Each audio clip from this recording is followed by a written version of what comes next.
Okay, in this video I'm going to show you how to model and find natural frequencies of a beam or a shaft like this.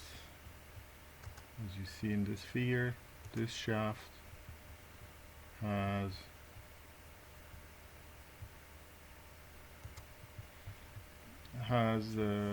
entire length, total length of 31 inches. At 7 inch from the left side, we have a gear sitting on the shaft with the weight of 35 pounds, and then after that at 13 inch to the right of it we have another gear, this one heavier, sitting there with the weight of 55 pounds. This shaft is simply supported, it is made of steel with diameter of 1 inch. So we would like to find natural frequencies of this shaft. Alright, so this was taken from Shigley's book, Shigley's machine design book. Alright, so let's see how we could model this using ANSYS Workbench.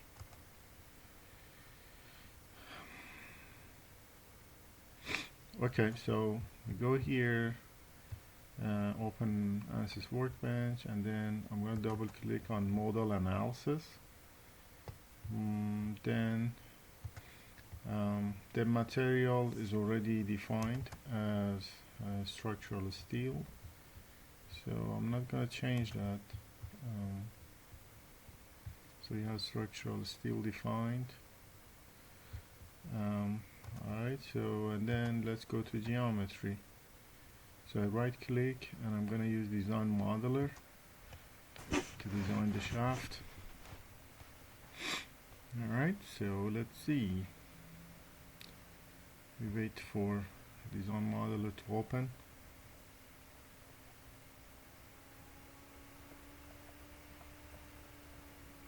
Alright, so it's here now. So I'm gonna model this shaft like in 3 pieces.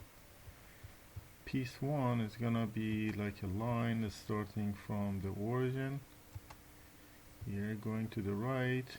Oh, before doing that, let me change the unit to inches. So we come here to inch. Right now you see it's very large, so see the scale is large, so I'm gonna make it smaller. So by doing this, see now 70 inches is the total length. Okay, alright, so now I'm gonna start drawing. So starting from the origin, I go to the right. I'm gonna do it in XY plane. So I'm gonna have a horizontal line. That line right now, that one is gonna be 7 inches if you remember the figure. Yeah, 7 inches from the left. So we drew that line. So let me give a dimension to it.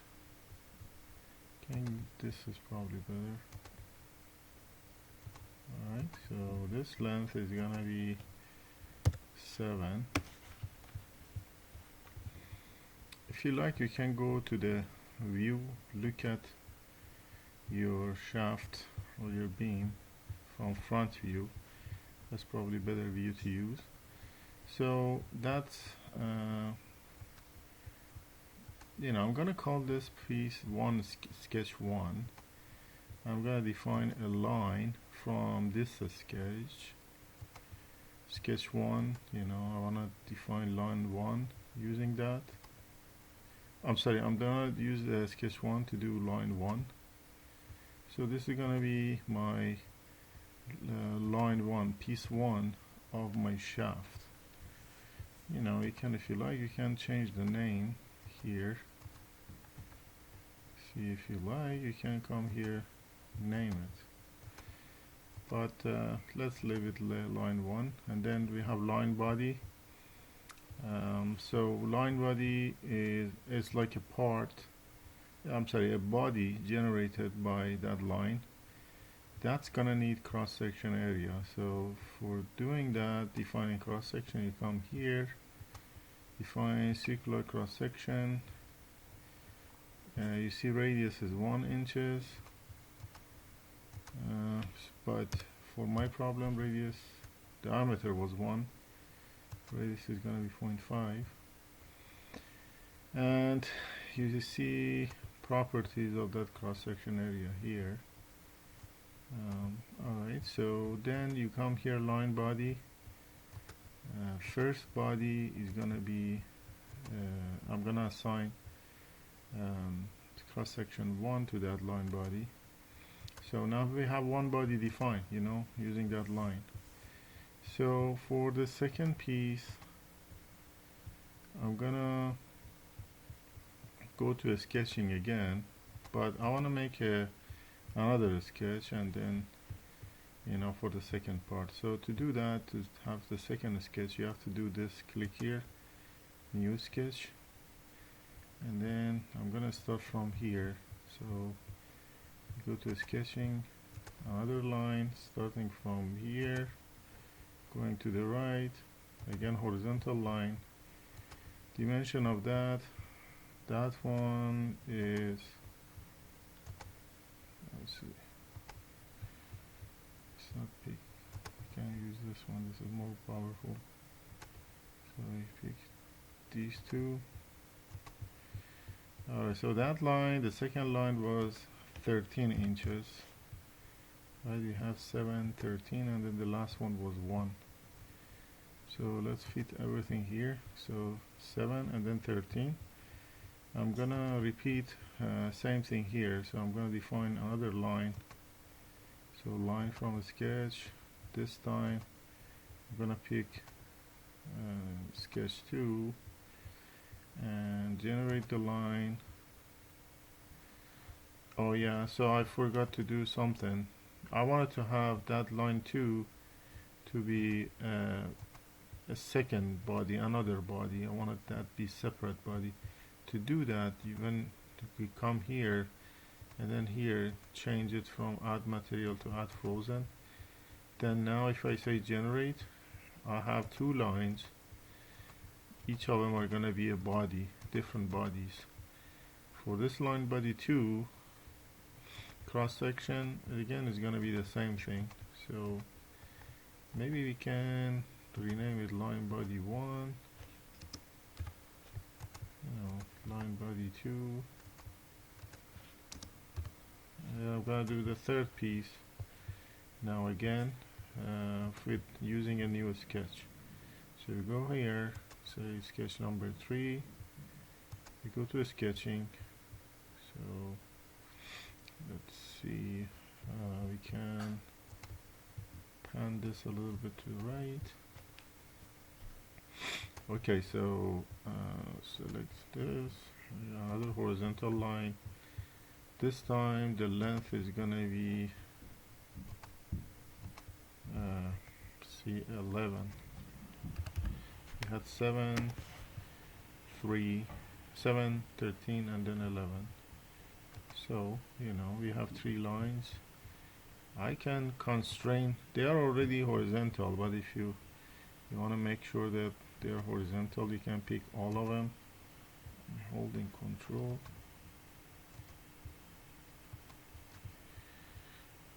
These 3, okay, you have to be, that must be horizontal, that must be horizontal, and that must be horizontal too. Alright, so okay, so we have them now. Let me go, we have to repeat the line step for sketch 32. So I come here, line from sketches, that's gonna be line 3. Make sure it's add frozen, because make sure there's gonna be new body. And then for a sketch we select this guy. Alright, so one sketch selected, sketch number 3, and let me generate that. So it's going to be a new body. right? So cross section, same thing. Circular section 1.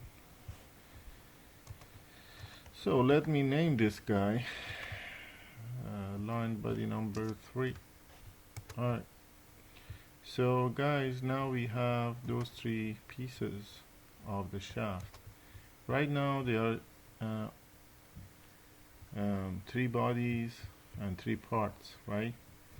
But they are kind of disconnected. You know, at this boundary, at this point that they are sharing with each other, they are not really attached to each other because there are 3 different parts. To convert them, I'm going to convert them to one part or one body. To do that, you need to do this, otherwise these are going to be 3 separate pieces. So I come here, right click and say form new part. Alright, now look, everything was converted to one part.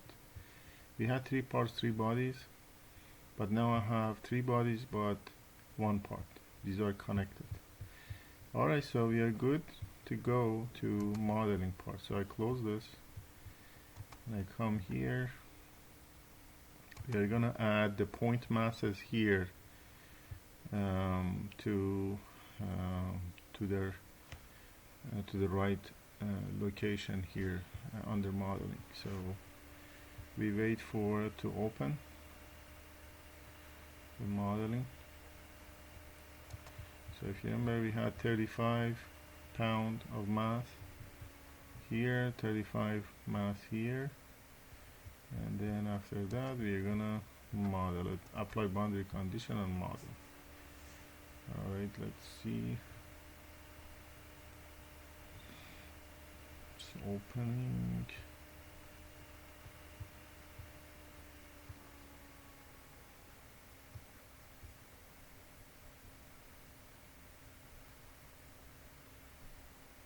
Alright, so it's coming.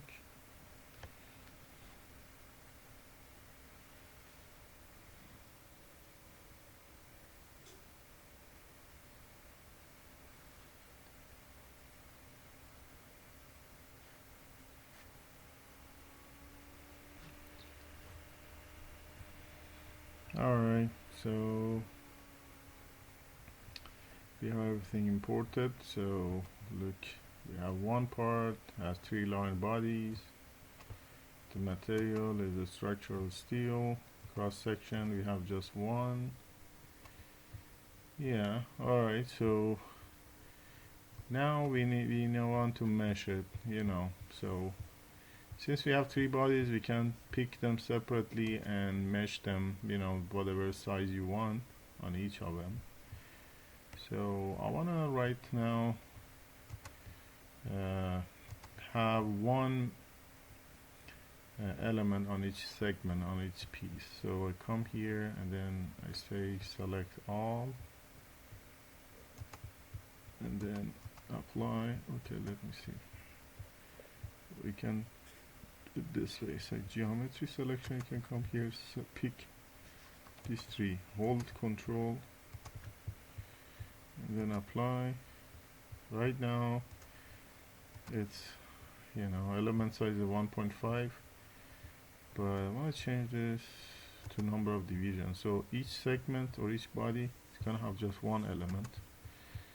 Alright, that's it. We can later increase the number of mesh. Then I need to add point masses. So you come here, point masses. I want to add one at this. See, at this point where the first line ends. So I'll change this to direct attachment. Apply. And how much is the weight? Mine was 35 for that one. And we need to do another one. Point mass, this time it's gonna be here. Oh, I need to change this fellow to direct attachment and then 55. Alright. That shaft was simply supported, so for adding the support. Okay, you can come here, model, right click. You know, at this point, let's see,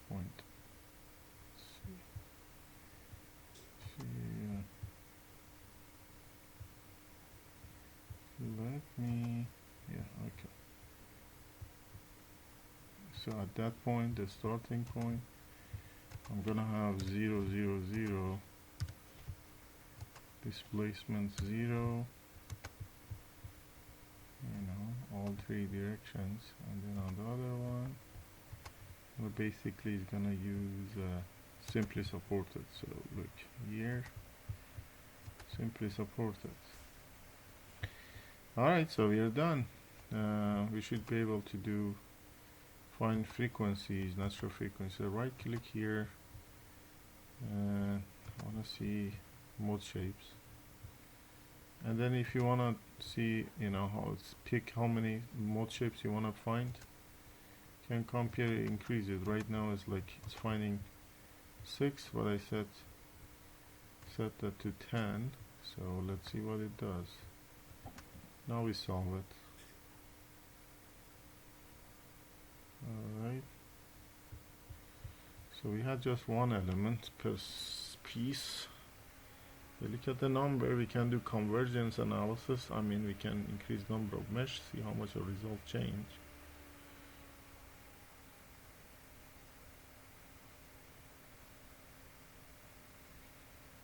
Alright, so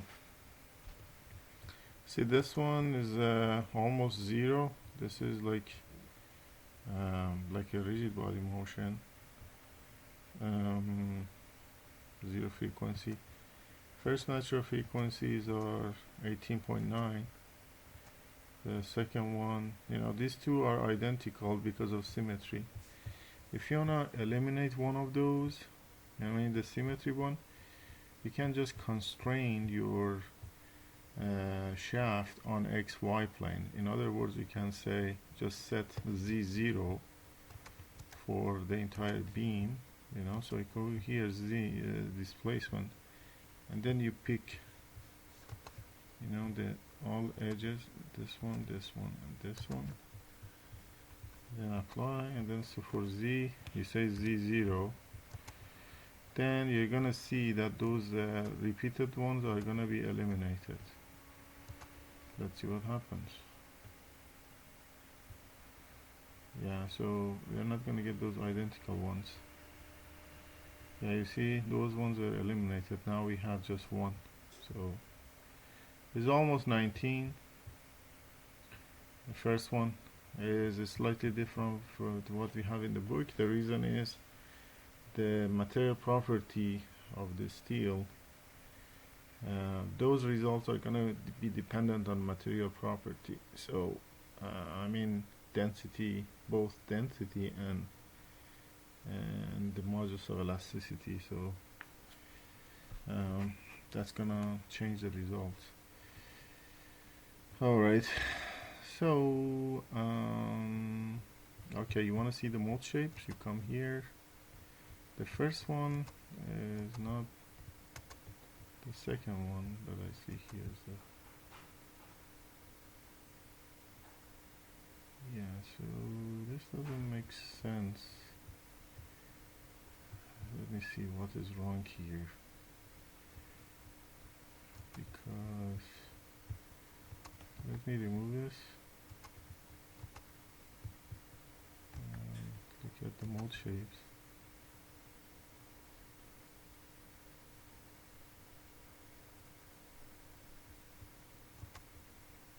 Yeah, this one looks right to me.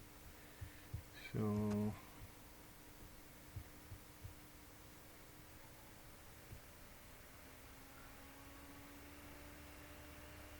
alright, so mold shape number 2. Yeah, this is mold shape number 2. Then number 3 is gonna be similar thing, but it's gonna happen on the other plane. So let me see.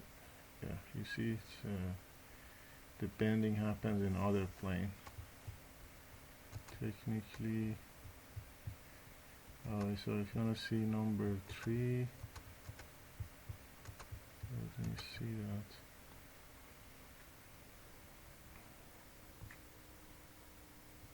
Yeah, so what's going on? Okay, number 3, you want to see this? This is number 3. Oh, I'm sorry, number 3 is the same. So number 2 and 3 are the same. So let me see this guy. Oh yeah, this one. Yeah, this is like 2 antinodes. I'm sorry, 1 antinode. Yeah, 2 antinodes and 1 node. And that's 4 and 5 are the same. And then number 6 is going to be different. So let's look at it. Number 6 is going to be different.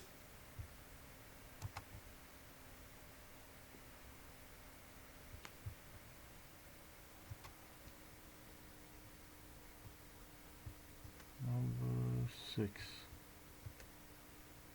Yeah. So you see, this is like axial. You see, the first few natural frequencies are more important. This one is not going to get excited easily. That's why it's not that important. Okay, so let's look at how much results are going to change if we change number of elements. Right now I have 1 per segment, so if I make it like 5, let's see what happens. My expectation is that this is not going to change much, so let's see. So we have 18.9 as our first natural frequency. So let's see what I get here. Yeah, same thing, you see, it didn't change. But the good thing is now let's look at number 3 or number 4, number 4 or 5. More nodes you have, it's smoother. You're gonna have better, you're gonna see the mode shapes better, that's the advantage. But the numbers, the natural frequencies are not gonna change. So yeah, so even if we make it more, let's see what happens if I change it to 20 and do everything from the beginning. Yeah, so the benefit of making 3 segments in this model is that those masses, we applied it to the end of each segment. So it's not applying those masses are not dependent. It's not dependent on the node, right? They are just dependent on the segment. You see that mass was at the end of segment 1. This mass was at the end of segment 2, right? So if you make those masses, attach them to nodes instead of points like end of segment, then when you're refining the mesh, then those masses are going to get messed up, their positions. So that's going to be the problem. So let's look at results now. Again, you look at frequencies, they didn't change. So that was enough, just 1 element was enough. Alright, so this is how you could model how to find natural frequencies of a shaft. Alright, so I hope you find this useful.